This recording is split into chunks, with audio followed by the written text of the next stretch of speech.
that Australia is the third most popular destination for international students in the world, with over 600,000 students enrolled in 2019. If you are planning to come to Australia for your studies in 2024, then you must be wondering what are the English language requirements that you need to meet to get admission and visa.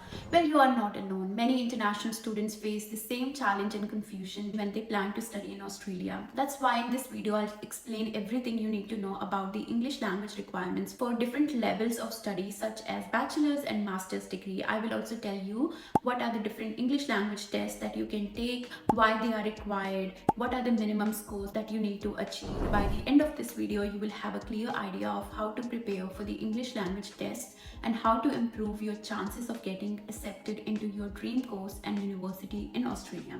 So if you are interested in this topic, make sure to subscribe to my channel and hit the bell icon to get notified whenever I upload similar videos, and don't forget to like and share the video with your friends who might also benefit from it. Now let's get started. So first, why do I need to give an English language test? If you are an international student who wants to study in Australia, you must provide evidence of your English proficiency depending on your country of origin and educational background. This is because English is the main language of instruction and communication in Australian universities and colleges, and you need to able to cope comfortably with your tutorials, assignments, examinations and lectures. Having a good level of English proficiency will also help you to communicate effectively with your classmates, teachers and employers, as well as to enjoy the diverse and vibrant culture of Australia. But now you're thinking, what are the different types of approved English language tests for student visa application in Australia and the minimum score for these tests? If you do need to take an English language test, there are several options available for you. The Australian government's Department of Home Affairs accepts scores from the following tests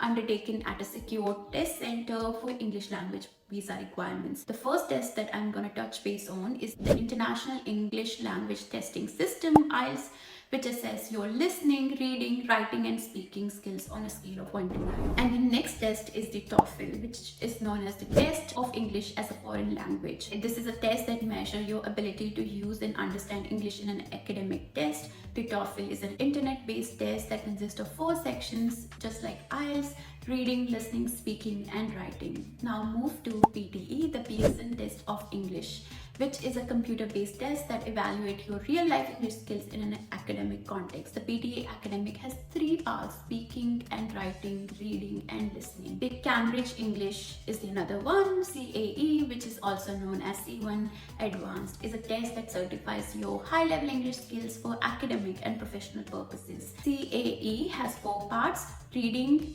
writing, listening and speaking. The Occupational English Test, which is a test for assesses that the English language skills of healthcare professionals who want to work, study in an English speaking environment. The OET covers 4 skills, again listening, reading, writing and speaking, and each skill is specific to a healthcare profession such as nursing, medicine, dentistry, pharmacy. These tests have several proficiency levels like functional, vocational, competent, proficient and superior.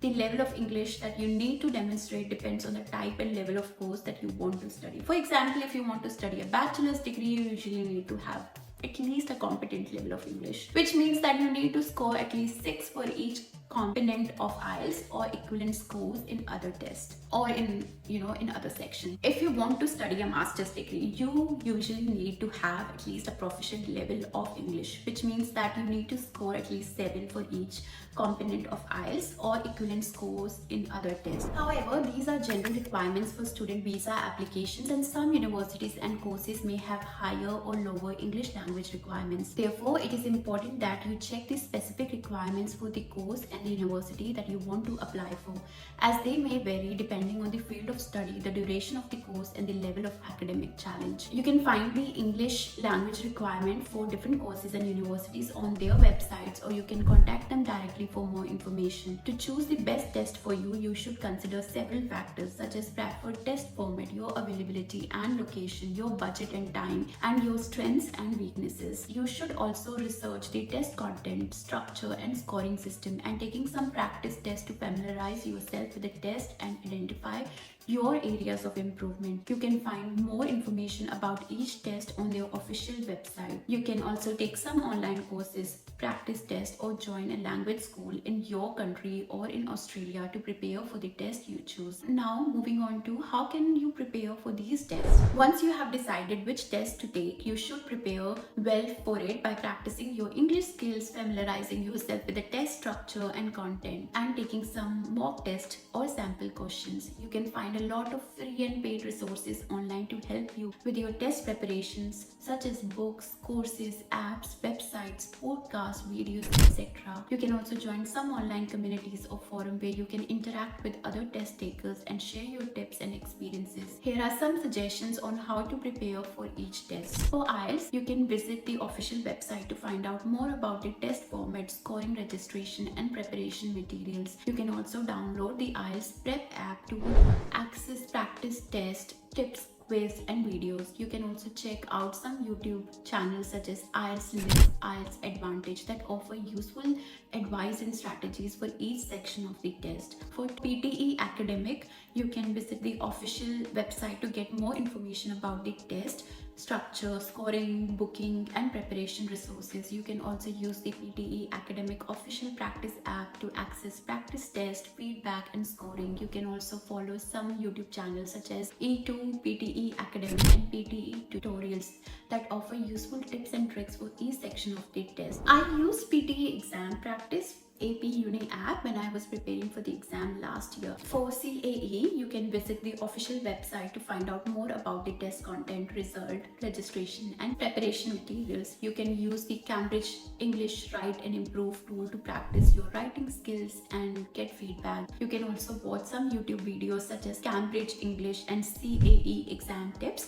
that provide helpful advice and examples for each section of the test. For OET, you can visit the official website to learn more about the test format, scoring, booking, and preparation resources. You can also use the OET preparation portal to access practice materials, webinars, and feedback. You can also check out some YouTube channels such as OET Online and Benchmark Education Solutions that offer useful tips and strategies for each section of the test. Taking an English language test can be a challenging and stressful experience, but it can also be rewarding and satisfying one. By achieving a good score on your test, you can not only fulfill the visa and admission requirements for studying in Australia, but also improve your confidence and competence in using English in various contexts. I hope this video has helped you to prepare for your English language test, and I wish you all the best for your test and your study in Australia. Thank you for watching this video, and I'll see you in the next video. Bye for now.